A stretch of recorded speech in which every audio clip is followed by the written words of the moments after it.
لے سانس بھی آہستہ کہ نازک ہے بہت کام، لے سانس بھی آہستہ کہ نازک ہے بہت کام، آفاق کی اس کارگہ شیشہ گری کا۔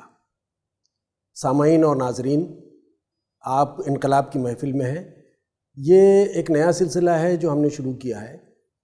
ہمارے قارئین جانتے ہیں، اس بات سے واقف ہیں کہ ابھی کچھ عرصہ پہلے ہی ہم نے ایک نیا سلسلہ دیوان خاص شروع کیا تھا، جس میں ہم ایسی شخصیات کو مدعو کرتے ہیں اور ان سے گفتگو کرتے ہیں جنہوں نے اپنی اپنی فیلڈ میں کارہائے نمایاں انجام دیے ہیں۔ اس سلسلے کی ایک کڑی آپ تک پہنچ چکی ہے۔ یہ ایک دوسرا سلسلہ ہے جس میں تعلیم کو موضوع بنایا گیا ہے۔ آپ سب بخوبی واقف ہیں کہ انقلاب جس کی عمر 82 سال ہو چکی ہے، جو اپنی 83ویں سال میں داخل ہو چکا ہے، اس نے ہر دور میں، چاہے وہ ابتدائی دور رہا ہو جب جنگ آزادی جاری تھی، اس دور میں بھی، اس کے بعد کے دور میں بھی، اور پھر ابھی پچھلے 30-35 سال میں بھی تعلیم پر بہت زیادہ زور دیا ہے۔ چنانچہ ہمارے بانی عبدالحمید انصاری صاحب کے دور سے لے کر آج تک کے دور میں تعلیم انقلاب کی ہمیشہ ترجیح رہا ہے، اور آپ نے دیکھا کہ اس سلسلے میں ہم نے بہت ساری کوششیں کی ہیں۔ خصوصی صفحات جاری کیے، ہم نے جو ہے وہ تعلیمی بیداری کے لیے کالم شروع کیے، ہم نے کریئر کاؤنسلنگ کے کالمز ہمارے ہاں جاری ہیں جو پہلے بھی تھے آج بھی ہیں۔ اس میں ندرت پیدا کرنے کی کوشش بھی جاری رہی، کس طرح سے اس کو زیادہ انوویشنز کے ساتھ میں وہ ساری چیزیں طلباء تک پہنچ سکیں، کس طرح سے جو ہے وہ فوری طور پہ ان کے استفادے کے لیے ہم جو ہے مواد فراہم کر سکیں، یہ بھی کوشش جاری رہی۔ اس کے علاوہ ہم نے جو ہے وہ بہت ساری تقریبات منعقد کی جس میں تعلیم کے ماہرین کو بلایا، اور ابھی یہ سلسلہ جاری ہی تھا کہ ہم نے 2017 میں اپنی تعلیمی سرگرمیوں کو زیادہ مرکوز کرنے کے لیے، زیادہ مستحکم کرنے کے لیے ایک نیا اخبار شروع کیا جس سے آپ واقف ہیں، وہ ہے تعلیمی انقلاب۔ مجھے بتاتے ہوئے بہت خوشی ہوتی ہے کہ تعلیمی انقلاب کے تعلق سے ہم نے جتنی توقع کی تھی اس سے کہیں زیادہ اسے کامیابی حاصل ہوئی۔ یہ طلباء میں اس قدر مقبول ہے کہ شاید میں اسے الفاظ میں بیان بھی نہ کر سکوں، اور آپ یقین جانیے کہ اس میں شاید 1% بھی مبالغہ نہیں ہے۔ تو یہ تعلیمی انقلاب جب سے شروع ہوا ہے تب سے طلباء سے ہمارا براہ راست تخاطب ہے، تقریباً روزانہ کا رابطہ ہے کہ ہم طلباء سے جڑتے ہیں۔ اس میں پچھلے 4 سال سے یہ اخبار جو ہے وہ ایک اسٹینڈ الون پیپر کے طور پر طلباء تک پہنچ رہا ہے۔ تو یہ انقلاب کی تعلیمی سرگرمیاں ہیں جس سے آپ بخوبی واقف ہیں۔ میں نے جو ہے وہ اس کی ایک تمہید کے طور پر یہ ساری باتیں آپ کو بتائیں۔ تعلیم نامہ ہم نے مزید لوگوں تک پہنچنے کے لیے اور اپنی خدمات کے دائرے کو وسیع کرنے کے لیے تعلیم نامہ شروع کیا ہے۔ اس کی آج پہلی کڑی ہے، اور مجھے بہت خوشی ہے کہ ہمارے درمیان ایسے مہمانان ہیں جن کا میں جلد آپ کے سامنے تعارف پیش کروں گا۔ ایسے مہمانان ہیں جو آج کی گفتگو کو زیادہ بامعنی، زیادہ جامع اور زیادہ پرمغز بنانے کی کوشش کریں گے، اور اس سے ہمارے سننے والے یقینی طور پر استفادہ کر سکیں گے، جس میں تعلیم میں ہماری حصولیابیاں بھی موضوع بحث بنیں گی، تعلیم میں ہماری کمیاں بھی موضوع بحث بنیں گی، جو مسائل ہیں وہ بھی آئیں گے، جو وسائل ہیں وہ بھی سامنے آئیں گے۔ اس طرح سے یہ آج کی گفتگو جاری رہے گی۔ آج کا موضوع منتخب کرتے وقت میرے ذہن میں بہت ساری باتیں تھیں کہ اتنی ساری چیزیں ہیں، ان میں ہم کہاں سے کون سی چیز کو سمیٹنے کی کوشش کریں۔ تو ذہن میں بات آئی کہ تعلیمی کروٹ کہنا چاہیے کہ قوم نے کروٹ لی اس وقت جب 1992 کا ایک واقعہ ہوا جس نے اجتماعی طور پہ پوری قوم کو متزلزل کر دیا تھا، غمزدہ کر دیا تھا، رنجیدہ کر دیا تھا۔ وہ بابری مسجد کی شہادت کا وقت تھا۔ اس کے بعد جب قوم کے دانشوروں نے، تجزیہ کاروں نے اور حساس ذمہ داروں نے سوچا کہ بھئی اس طرح کے واقعات سے آپ کس طرح سے نمٹ سکتے ہیں اور کس طرح اپنے اندر ایک بہت مثبت اور ایک بہت تعمیری تبدیلی لا سکتے ہیں، تب یہ طے کیا گیا تھا کہ پوری قوم تعلیم پر بہت زیادہ انحصار کرے گی اور تعلیم کے فروغ کے لیے کوشاں رہے گی۔ چنانچہ ایک فرد اپنی ذاتی اور انفرادی حیثیت میں بھی اور پوری قوم اجتماعی سطح پر بھی تعلیم کے فروغ کے لیے کوشاں رہے گی۔ اس کے بعد سے اب تک کم و بیش 30 برس کا وقت گزر چکا ہے۔ اس دوران ایک اور واقعہ ہوا، وہ تھا سچر کمیٹی کی رپورٹ کا۔ 92 کے بعد میں 15 سال گزرے ہیں اور 2006 میں سچر کمیٹی کی رپورٹ آئی۔ 2006 سے 2021 میں ہم پھر 15 سال کا وقت گزرا۔ اس میں بہت ساری چیزیں ایسی ہیں جو حصولیابی کے طور پہ، ہماری کامیابی کے طور پہ، ایک اچیومنٹ کے طور پہ دیکھی جا سکتی ہیں۔ لیکن انہی دوران بہت سارے ماہرین نے، بہت سارے تجزیہ کاروں نے، بہت سارے صحافیوں نے، مبصرین نے مجموعی صورتحال کا جائزہ لیتے ہوئے بہت ساری کمیوں کی بھی نشاندہی کی ہے، چنانچہ وہ آج کی گفتگو کا مرکز بنے گا۔ میں ہمارے مہمانان سے آپ کو متعارف کرانا چاہوں گا۔ ہماری دعوت پر اس وقت تشریف لائے ہیں انجمن اسلام کے صدر ڈاکٹر ظہیر قاضی صاحب، میں آپ کا استقبال کرتا ہوں۔ ہمارے مالیگاؤں سے جامعہ محمدیہ ایجوکیشن سوسائٹی کے سربراہ ارشد مختار صاحب موجود ہیں، میں آپ کا بھی استقبال کرتا ہوں۔ اور ہمارے ایک نوجوان یہاں موجود ہیں جناب محمد شریف تھیم صاحب، جو کہ تھیم کالج آف انجینئرنگ کے سربراہوں میں سے ایک ہیں، اور میں ان کا بھی استقبال کرتا ہوں۔ ایسے نوجوانوں کو دیکھ کے مجھے زیادہ خوشی ہوتی ہے اور ایسا محسوس ہوتا ہے کہ ہم ایک ہی کشتی کے سوار ہیں۔ ماشاءاللہ، ہم سب نوجوان ہیں، ہم سب نوجوان ہیں۔ ہم جو ہے وہ گفتگو کا آغاز کرنا چاہیں گے۔ اتنی عظیم اور اتنی ممتاز شخصیتیں ہمارے درمیان ہیں، ہمارے ساتھ ہیں۔ اگر یہ شخصیات کسی بھی طرح سے محتاج تعارف نہیں ہیں، لیکن میں اپنے اندر ایک توانائی پیدا کرنے کے لیے، طاقت پیدا کرنے کے لیے اگر یہ کہنا چاہوں کہ انجمن اسلام جیسا مایہ ناز ادارہ، ہر شخص مایہ ناز کہے گا، لیکن یہ کہ بہت کم لوگ جانتے ہیں کہ انجمن اسلام کے زیر سایہ 93 انسٹیٹیوشنز جاری ہے، 93 ذیلی ادارے جاری ہیں، اور ہر ادارہ اپنے آپ میں ایک مکمل اکائی ہے، ہر ادارہ اپنی انفرادیت رکھتا ہے، ہر ادارہ اپنا تعارف خود ہے۔ 93 انسٹیٹیوشنز کوئی معمولی بات نہیں ہوتی، اور ان 93 انسٹیٹیوشنز میں مجموعی تعداد طلباء کی جو ہے وہ 1,10,000 سے زیادہ ہے۔ تو سوچیے 1,10,000 کتنی توانائی کا احساس ہوتا ہے۔ اسی طرح سے ہمارے یہاں دوسرا جو ادارہ ہے جس کے سربراہ یہاں پر موجود ہیں، وہ جامعہ محمدیہ ایجوکیشن سوسائٹی ہے، جو ایک مذہبی ادارے کے طور پہ شروع ہوا تھا، لیکن اس نے عصری تعلیم کی اہمیت کو سمجھا اور عصری تعلیم کے تحت صرف خاکے اور منصوبے نہیں بنائے بلکہ عملی کام کر کے دکھایا، اور باقاعدہ سنگ و خشت کی عمارتیں نہیں ہیں بلکہ ان میں پڑھنے والے ایسے جیالے پیدا کیے کہ جن کو دیکھ کر اطمینان کا بھی احساس ہوتا ہے، جن کو دیکھ کر فخر کا بھی احساس ہوتا ہے۔ چنانچہ اس سوسائٹی کے تحت جو ادارے برسر کار ہیں اور جن کے طلباء پر آپ رشک کرتے ہیں، ان اداروں میں جامعہ محمدیہ ہے، کلیہ عائشہ للبنات، اور اس کے بعد میں ایک انجینئرنگ کالج ہے، ایک میڈیکل کالج ہے، پولی ٹیکنک ہے۔ ہمیں اپنے قوم کے ان وسائل کو دیکھ کر اپنے اندر ایک اعتماد پیدا کرنا چاہیے کہ ہاں ہم کچھ ہیں، ہم کچھ کر سکتے ہیں، اور ہم یقیناً کر دکھائیں گے۔ تیسرے مہمان ہمارے جو ہیں وہ محمد شریف تھیم صاحب ہیں۔ نوجوان ہیں لیکن بڑے منصب پر ہیں، بڑی ذمہ داریاں سنبھال رہے ہیں۔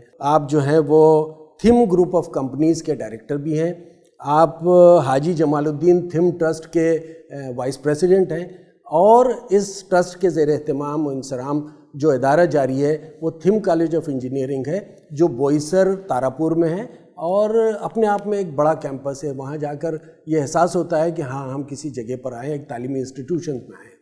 تو محمد شریف تھیم صاحب کا بھی استقبال ہے، اور میں سمجھتا ہوں کہ اب ہمیں گفتگو کا آغاز کرنا چاہیے۔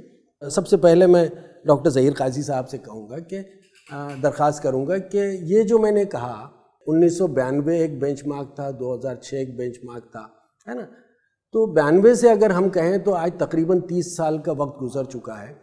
اس دوران جو ہے وہ بہت ساری کامیابیاں حاصل ہوئی ہیں، تو آپ اس میں ظاہر ہے کہ کچھ اور اضافہ کرنا چاہیں گے کہ بھئی یہ بھی کامیابی ہوئی، وہ بھی کامیابی ہوئی ہے، اس لیے کہ میں تو ایک صحافی کی حیثیت سے پورے منظرنامے کو دیکھ رہا ہوں۔ آپ تعلیم گاہوں میں تشریف فرما ہیں، آپ اتنی ساری تعلیم گاہوں کی سربراہی کر رہے ہیں، آپ کے پاس میں ایسی بہت ساری چیزیں ہوں گی جو آپ ہمارے سننے والوں کو بتا سکیں گے۔ جی ہاں، جب بابری مسجد کی شہادت ہوئی اور اس دور میں ایک ماحول یہ تھا کہ آئیڈینٹی کرائسس، اور کمیونٹی کے اندر بہت سارے ڈسکشنز ہو رہے تھے کہ ہمارے جو مسائل ہے اس کا کیا حل ہو سکتا ہے۔ تو یہ طے پایا گیا کہ تعلیم اور صرف تعلیم، اور تعلیم اس طرح کی ہونی چاہیے جو معیاری ہونی چاہیے اور ڈیمانڈ ڈریون جسے کہا جاتا ہے کہ ایکسیپٹیبلٹی ہونی چاہیے۔ تو اس پہ انجمن اسلام نے بہت غور سے انالیسس کیا۔ ایک کہا جاتا ہے کہ نئے وینچرز آپ کو شروع کرنا ہے تو اس کی ایک انالیسس ہوتی ہے، ڈیو ڈیلیجنس کہا جاتا ہے جیسے بڑے کارپوریٹس کرتے ہیں. تو ہم نے ایک پروفیشنل طور پہ سوچا کہ زیادہ سے زیادہ لوگوں کو تعلیم کس طرح پہنچائی جائے اور ٹو دا لاسٹ پرسن جو کہا جاتا ہے غریب سے غریب بچہ اس تعلیم کو کس طرح حاصل کرے. اور یہ بڑی خوشی کی بات ہے کہ پورے مہاراشٹر میں نے پورے ہندوستان بھر میں بہت سارے اداروں نے جو پرائیویٹ ادارے کہے جاتے ہیں. آج کل پرائیویٹ ادارے کہنے کے بعد لوگوں کے دماغ میں آتا ہے کہ ڈونیشنز والے ہیں کیا, کمرشل ہے کیا, لیکن مسلم ادارے جتنے اس دور کے تھے اور جو آگے بڑھے انہوں نے کمرشل اینگل ذرا بھی دھیان میں نہیں رکھا.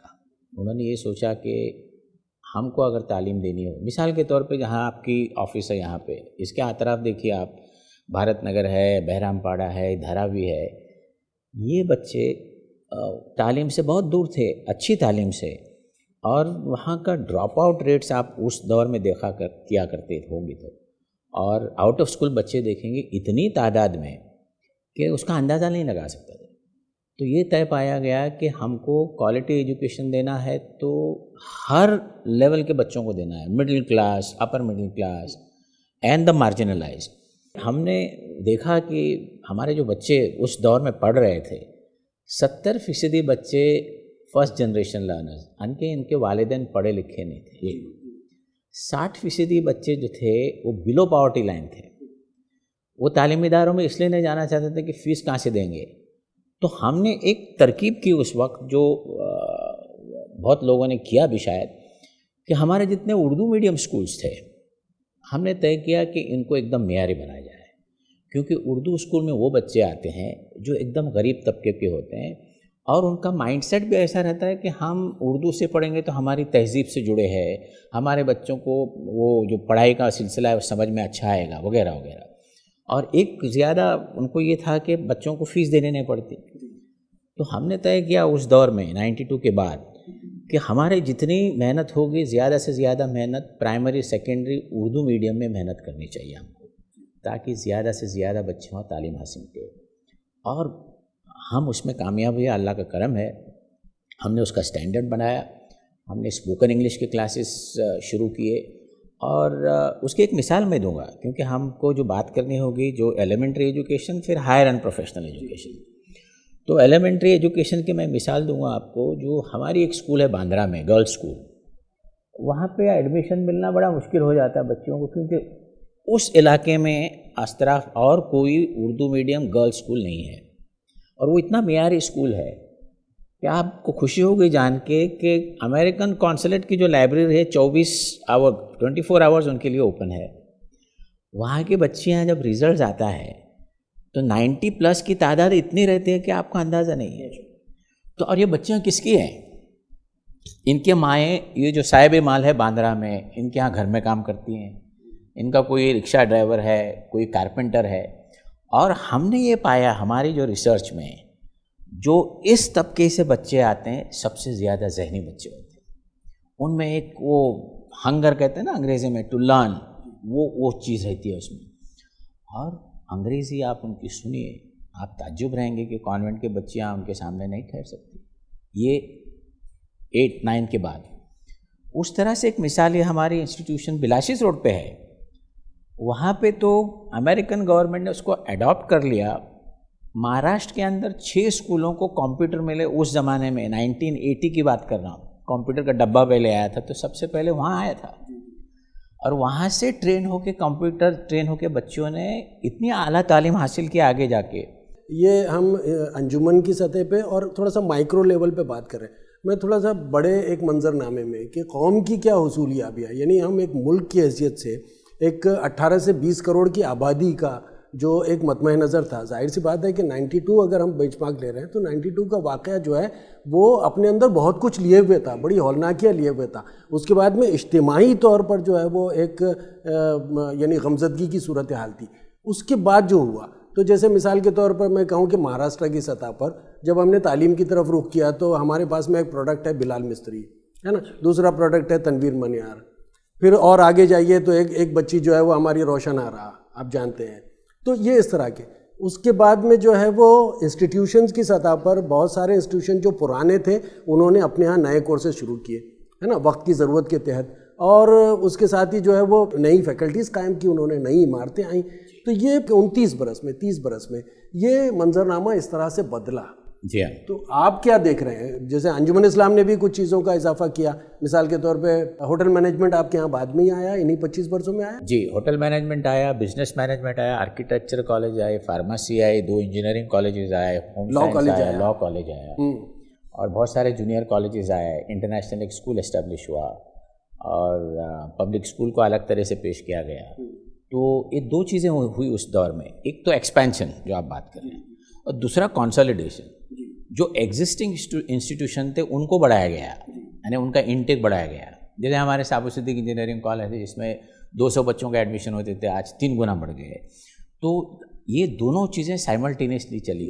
جو ادارے اس دور میں موجود تھے اس کو معیاری بنایا گیا, دے بیکم ڈیمانڈ ڈریون, اور نئے کورسز لائے گئے اور کوالٹی فیکلٹی لے کے آئے, اس میں کمپرومائز نہیں ہوا. اچھا, یہ صرف انجمن میں ہوا یا آپ اس کو بیرونی سطح پر اور دوسری جگہوں پہ؟ یہ سب جگہ ہوا ہے, بڑی تعداد میں. پونے میں ہوا, پونے میں ہوا ہے, جلگاؤں میں ہوا ہے, مالیگاؤں میں بھی ہوا ہے. لوگوں نے بہت محنت کی اس پہ.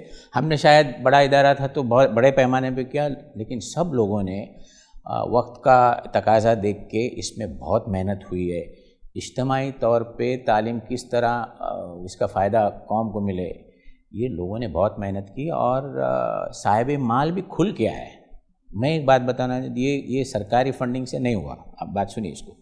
تو 92 کے بعد جو قوم کے صاحب مال تھے ان کو بھی سمجھ میں آیا کہ ہماری کمزوری تعلیم ہے, تو اس کے اچھی فنڈنگ آئی, اور لوگوں نے جو فنڈنگ آئی تھی اس کو اچھی طرح سے استعمال کیا. کہ پہلے لوگ بولتے تھے کس کو دینا چاہیے پتہ نہیں چلتا, لیکن وہ دور نہیں رہا. اور جو بڑے بڑے صاحب تھے وہ اپنے اس میں تھے, دنیا میں تھے. جب انہوں نے دیکھا 92 کے حالات دیکھنے کے بعد ان کو محسوس ہوا کہ نہیں ہم کو کچھ نہ کچھ کرنا چاہیے. تو یہ سوچا گیا کچھ کرنا چاہیے تو پہلے تعلیم میں ہی کیجیے. تو ان کا فوکس تعلیم میں رہا, بلکہ ہاسپٹلز نہیں بڑھائے, تھوڑے بہت ادھر ادھر آئے, دوسری جگہ دوسری چیزوں میں انہوں نے دھیان نہیں دیا, کہا کہ صرف تعلیم پہ. یہ تعلیم پہ فوکس جو ہوا اس سے کمیونٹی کو بہت بڑا فائدہ پہنچا ہے.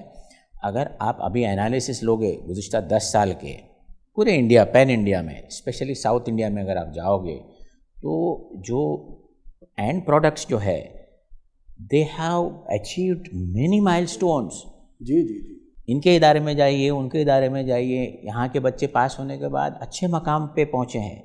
تو بینچ مارک آف معیاری تعلیم از آپ کے نتائج, اور اس کے بعد آپ کے جو اینڈ پروڈکٹس ہیں وہ سوسائٹی میں کہاں پہ ہیں.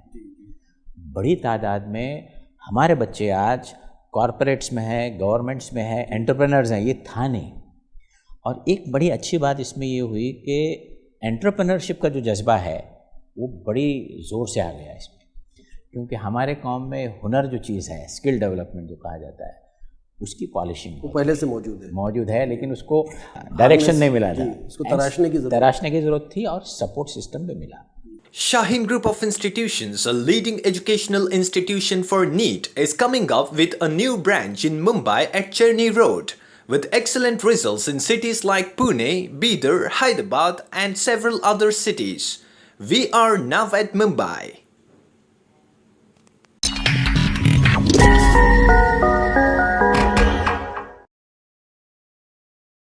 ارشد صاحب, آپ بھی اگر مان لیجیے کہ میں اسی سوال کے جواب کی توسیع آپ سے چاہوں تو آپ کیا بتانا چاہیں گے کہ کس طرح سے آپ کے کیمپس میں نئے ادارے وجود میں آئے اور آپ نے تعلیم کو زیادہ معیاری بنانے کی کوشش کی, طلباء کی عصری حیثیت کو بھی اور مذہبی حیثیت کو بھی جگانا, یہ 2 بڑے کام ہوئے.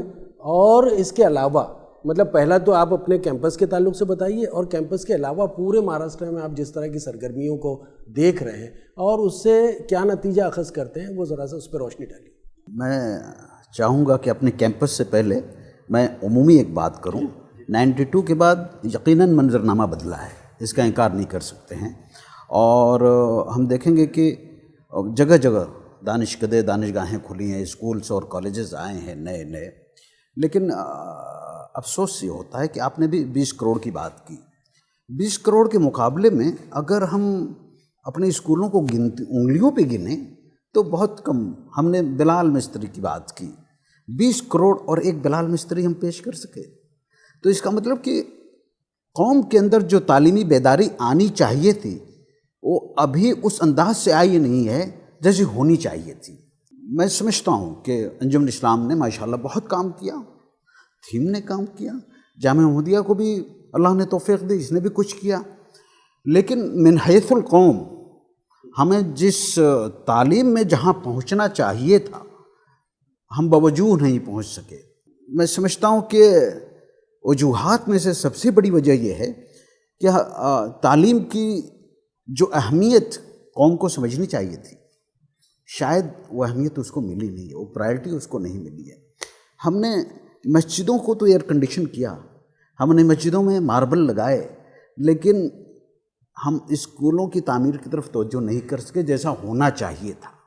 نتیجتاً آج ملک میں اگر ہم دیکھیں، اتنی بڑی آبادی کا جو ملک ہے اور اتنا بڑا ملک ہے، اتنا اچھا ملک ہے ماشاءاللہ، اس میں تعلیمی سطح پر ہم بحیثیت مسلمان کے پچھلی صفوں میں نظر آتے ہیں، جبکہ دینی طور پر ہمارا دین سب سے پہلے ہمیں اقرا کی تعلیم دی کہ ہمیں تعلیمی قیادت کرنی چاہیے تھی۔ یہ جو 30 برس کا دور گزرا ہے، ظاہر سی بات ہے کہ یہ تاریخ کا ہندوستان میں مسلمانوں کی تاریخ کا بہت اہم دور ہے، اور اس میں بڑی انقلابی تبدیلیاں دیکھنے کو ملی۔ اس کی وجوہات یہ بھی ہیں کہ زمانہ بھی تیزی سے بدلتا چلا گیا، سیاسی حالات بھی بدلے اس میں۔ میں یہ چاہوں گا کہ آپ اپنے تعلیمی اداروں کے بارے میں، دوسرے تعلیمی اداروں کے بارے میں، طلباء کی تعداد کے بارے میں، نئی فیکلٹیز کے بارے میں، نئے نئے کورسز کے بارے میں، اور طلباء کی ترجیحات کے سلسلے میں، کہ ابھی ان سے کہیے کہ بھئی آپ کو ہیومینٹیز میں پڑھنا ہے تو وہ کہیں گے نہیں ہیومینٹیز میں نہیں پڑھنا ہے، مجھے مینجمنٹ پڑھنا ہے یا مجھے میڈیکل کرنا ہے۔ مطلب یہ کہ بہت ہی مثبت تبدیلیاں آئی ہیں، ذرا سا اس پہ روشنی ڈالیں۔ یہ ایک خوشائند بات ہے کہ 92 کے بعد بدلاؤ شروع ہوا، اور بدلاؤ ہم نے محسوس کیا۔ خود اگر میں اپنے کیمپس کی بات کروں تو انجینئرنگ کالج 92 کے بعد آیا، اور پولی ٹیکنک آیا۔ ہم لوگ اللہ کے فضل سے انشاءاللہ ان قریب ہم ہومیوپیتھک کالج شروع کرنے والے ہیں۔ بنگلور میں ہم نے کیمبرج اسکول ہم لے کر آئے، مونات بھنجن میں لڑکیوں کے میڈیکل کالج شروع کیا۔ تو یہ تو میں اپنی سطح پر محدود اس میں کہہ سکتا ہوں۔ آپ اگر ملکی اور پیمانے پر دیکھیں تو بہت ساری مسلم تنظیموں نے تعلیم کے میدان میں بہت کچھ کیا ہے، اس سے انکار نہیں کیا جا سکتا، اور اس کا اعتراف اس لیے بھی ضروری ہے کہ جب تک ہم محاسن کا اعتراف نہیں کریں گے ہمارے حوصلوں کو ایک قدغن سی لگ جائے گی اور ہم رک جائیں گے۔ جیسے کہ آپ نے کورسز کی بات کی، نئے انسٹیٹیوشنز کی بات کی، اس میں ایک چیز اور بھی ہے کہ لوگوں کی فکر اور سوچ میں بھی تبدیلی آئی ہے۔ مثال کے طور پہ پہلے جو ہے وہ لڑکیوں کو اسکول کے ابتدائی جماعتوں میں، اور اس کے بعد میں کہا کہ ٹھیک ہے بیٹا آپ گھر بیٹھ جائیے، لیکن یہ کہ والدین کے ذہن و فکر میں یہ تبدیلی آئی کہ وہ اپنی بچیوں کو کالج بھی بھیج رہی ہیں، یونیورسٹیز بھیج رہی ہیں، اور جہاں تک وہ تعلیم کو پرسو کرنا چاہتی، حتیٰ کہ میں نے یہ تبدیلی بھی دیکھی کہ اگر بچی کے رشتے کی بات ہوتی ہے تو کہتے ہیں کہ بھئی ہم شادی کے لیے تیار ہیں، لیکن ہماری یہ شرط ہے کہ بعد میں بچی کا ایجوکیشن کمپلیٹ کیا جائے۔ جی اس تبدیلی کی توقع ہم پہلے نہیں کر سکتے۔ بالکل صحیح بات ہے، بالکل صحیح بات ہے۔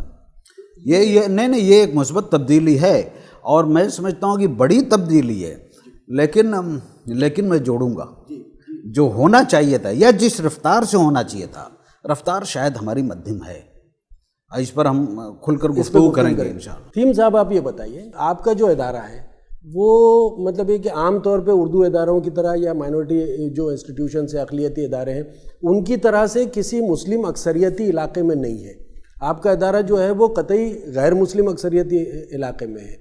تو ایسے علاقے میں ایک مائنورٹی انسٹیٹیوشن چلانا، اور اس میں جو ہے وہ ظاہر سی بات ہے کہ آپ کے یہاں بہت سارے طلباء ہیں، تو آپ جو ہے وہ کس طرح کی تبدیلی، وہاں جو مسلمان ہیں آپ کے علاقے میں وہ بہت ہی مطلب بمبئی کی طرح نہیں ہے، تھوڑے سے روشن خیال، تھوڑے سے کشادہ ذہن، تھوڑے سے آگے کی زمانے کی رفتار سے واقف، اس طرح کے نہیں۔ تو آپ کس طرح کے تجربات سے گزرتے ہیں؟ کیا ان میں بھی اس طرح کی تبدیلی آ رہی ہے جس کو ہم بہت ہی مثبت یا پازیٹیو چینج کہتے ہیں؟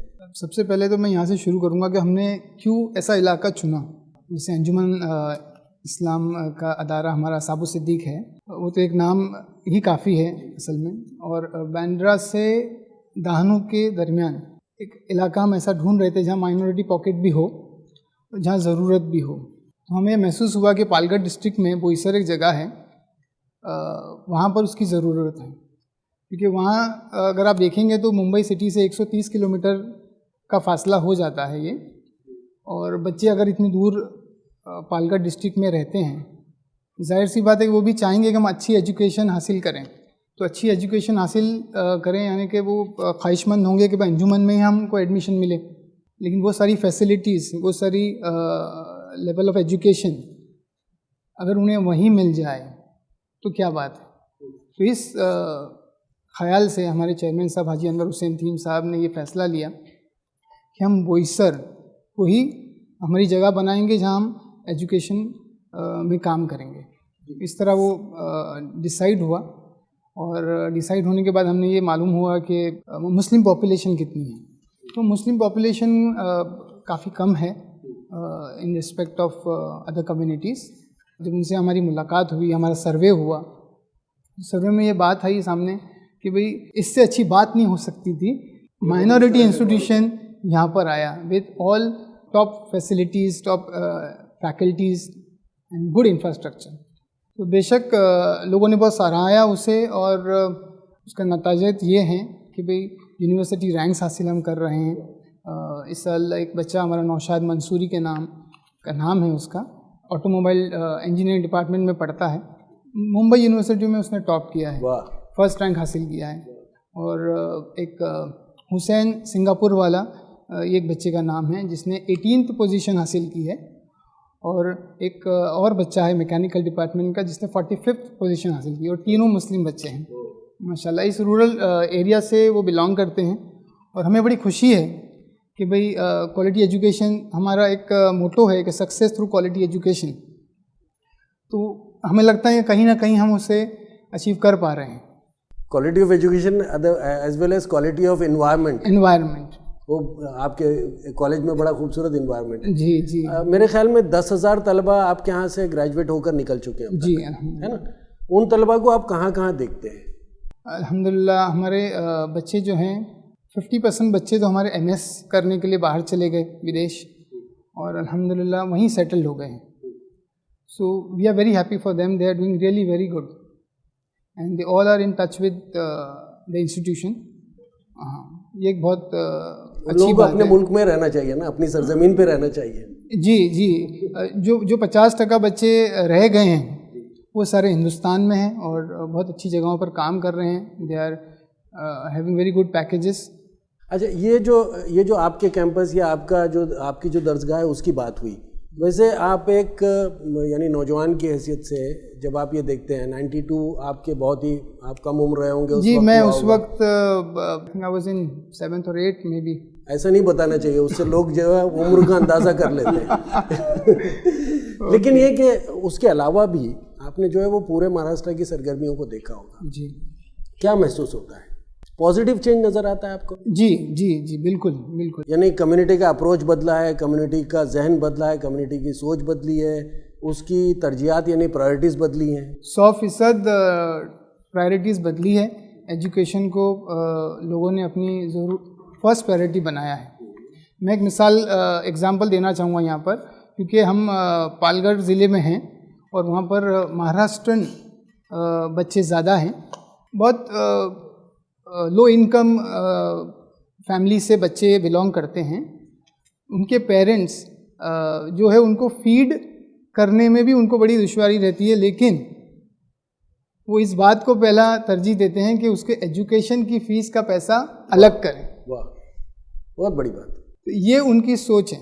تو مجھے لگتا ہے 92 کے بعد، یا جیسے آپ نے کہا 2006 کے بعد، چینجز تو آئے ہیں ہماری کمیونٹی کے بچوں پیرنٹس میں، سوچ میں فرق آیا ہے، لیکن کہیں نہ کہیں یہ جو بات میں نے کہی ہے وہ بات ابھی بھی آنی باقی ہے. اگلے سوال پر جانے سے پہلے، یعنی گفتگو کے دوسرے حصے پر، میں ایک چھوٹا سا سوال آپ لوگوں سے کرنا چاہوں گا، ہمارے تینوں پینلسٹ سے، کہ تعلیمی ادارہ قائم کرنے میں اور تعلیمی ادارہ چلانے میں جو لیگل اور گورنمنٹل ریکوائرمنٹس ہوتی ہے، اس میں جو ہے وہ آپ کیا محسوس کرتے ہیں کہ اس میں بہت زیادہ دشواریاں ہوتی ہیں، بہت ہی مشکل ہوتا ہے، یا اتنا مشکل نہیں ہوتا، آسان ہوتا ہے؟ آپ جو ہے وہ نیا ادارہ قائم کرنے والوں کے لیے ایک طرح کی گائیڈ لائن فراہم کریں گے اگر اس سوال کا جواب دیں گے؟ ہمارا جو تجربہ رہا، جتنے بھی سرکاری ایجنسیز ہیں، اسٹیٹوٹری اتھارٹیز ہیں، ہم کو کبھی مشکل نہیں آئی. اچھا.